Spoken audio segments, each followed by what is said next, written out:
بسم اللہ الرحمن الرحیم، السلام علیکم۔ یہ مخالفین کی طرف سے ایک اعتراض عموماً سننے میں آتا ہے کہ عبد الرحمن ابن ملجم جو قاتل ہے امام علی علیہ السلام کا، اور شمر ملعون جو قاتل ہے امام حسین علیہ السلام کا، یہ خود امام علی علیہ السلام کے لشکر میں شامل تھے۔ جنگ جمل میں اور جنگ صفین میں یہ لوگ امام علی علیہ السلام کے ساتھی تھے، اور پھر انہوں نے جو ہے نا امام علی علیہ السلام کو اور امام حسین علیہ السلام کو قتل کیا، اور اس بات کو جواز بنا کر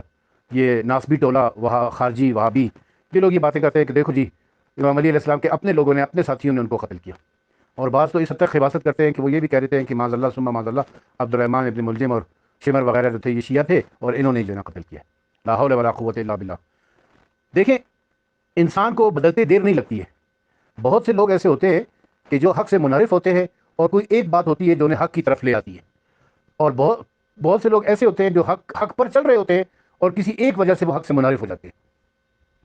مثلا میں آپ کو عرض کروں کہ جناب حر وہی شخص ہے جو امام حسین علیہ السلام کو اریسٹ کر کے، تقریباً گرفتار کر کے، ان کے پورے لشکر کو محاصرے میں کر کے 1000 کا لشکر لے کر آیا تھا۔ حر جو تھے وہ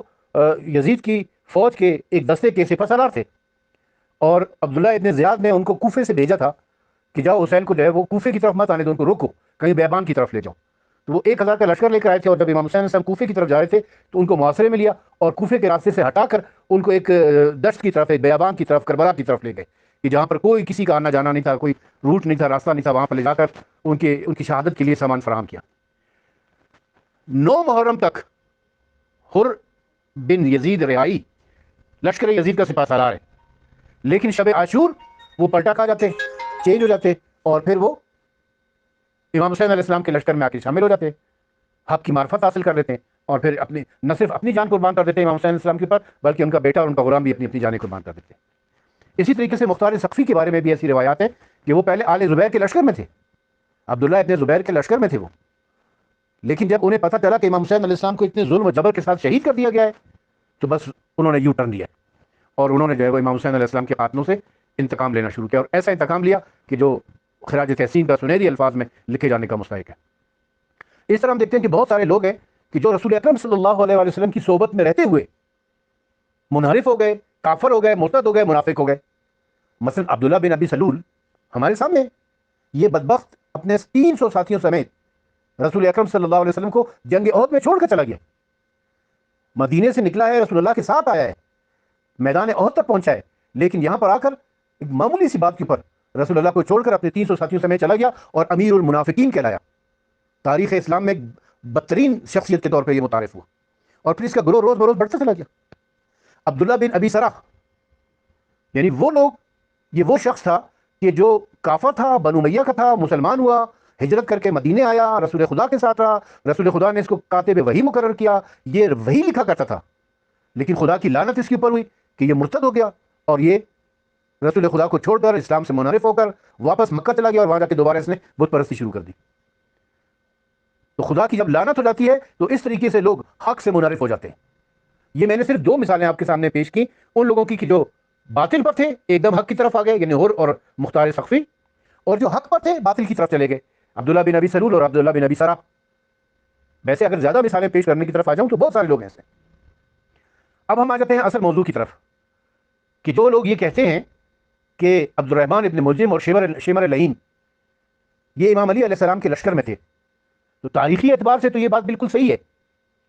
لیکن یہ دیکھنا ہوگا کہ امام علی علیہ السلام جب خلیفہ بنے ہیں تو امام علی علیہ السلام کی جن لوگوں نے بیعت کی وہ کون لوگ تھے؟ دیکھیں، جو اس زمانے کے شیعہ تھے، اس زمانے کے جو شیعہ تھے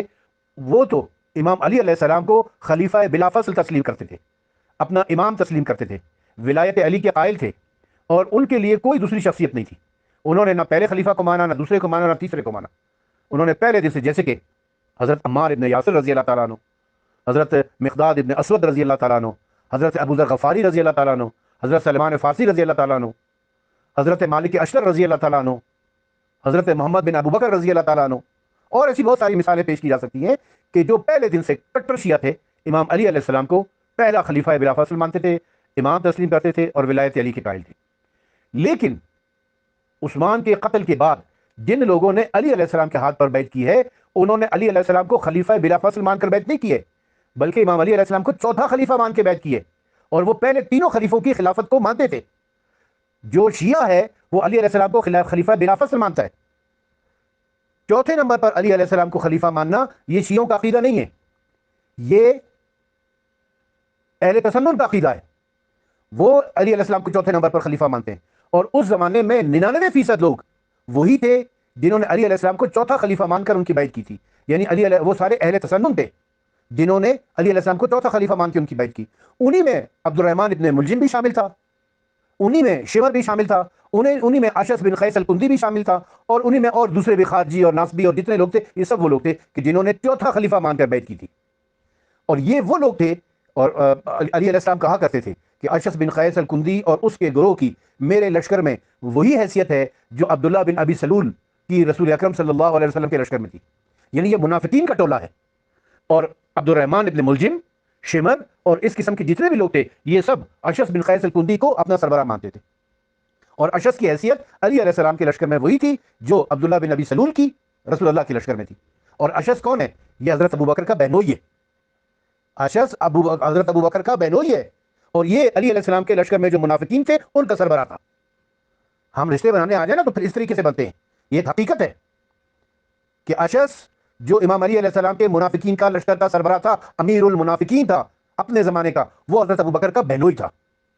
اور اس کے دل میں کیا بغض اور عناد اور کینہ تھا، یہ آپ لوگ اچھے طریقے سے جان گئے ہوں گے۔ اور عبد الرحمن ابن ملجم،